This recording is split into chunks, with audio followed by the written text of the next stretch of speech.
How to create account on SBS. Whether you want to watch World Cup games or other live events on Australia, all you need to do is create a SBS account. Hello everyone and welcome to Tech Talks. So first thing first, open SBS on your device.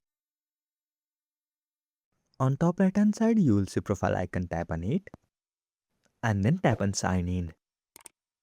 If you have created an account before, then all you need to do is enter a credential here, or else here on bottom of your screen you will see this option or sign in with. So tap on Google and then select a Google account that you want to use to create an account, and then scroll down and tap on continue. Again scroll down and agree the terms and condition. Now simply select a birth year and gender, and once you do that, tap on next. And there you go. This is how you successfully create an account on SBS. I hope you found this video helpful. Thank you for watching. Follow us for more helpful tutorials. Subscribe.